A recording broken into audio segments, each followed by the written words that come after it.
Have you ever felt like you're screaming into the void? Like your prayers are hitting the ceiling and bouncing right back? I get it. Those moments when you feel completely alone, when it seems like the whole world has turned its back on you, and even God feels distant. I remember a particularly dark period in my life. I was sitting in my car, tears streaming down my face, feeling absolutely forgotten. My career was falling apart, relationships were strained, and it felt like every door I knocked on was being slammed in my face. In those moments, it's so easy to believe that no one is listening, that no one cares. But here's the thing about feeling forgotten. It's just that, a feeling. It's not the truth.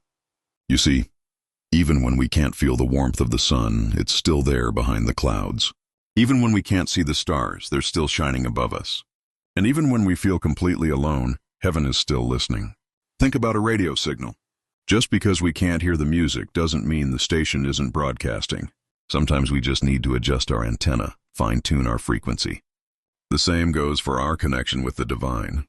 The line is always open, even when we think it's dead. Let me share something powerful with you. Throughout history, some of the most profound spiritual transformations happened during periods when people felt most forgotten. Moses spent 40 years in the wilderness before his burning bush moment. Joseph was forgotten in prison before becoming second in command of Egypt. Sometimes these periods of feeling forgotten are actually periods of preparation.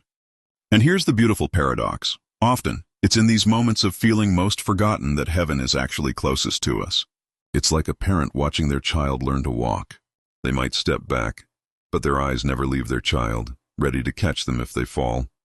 Your prayers, your tears, your whispered hopes in the dark, they're not disappearing into nothingness. They're being heard, every single one of them. Heaven doesn't operate on our timeline or our logic. Sometimes the silence isn't absence. It's preparation for something bigger than we can imagine. So if you're feeling forgotten right now, I want you to remember this. You are not forgotten. You are not abandoned. You are not alone.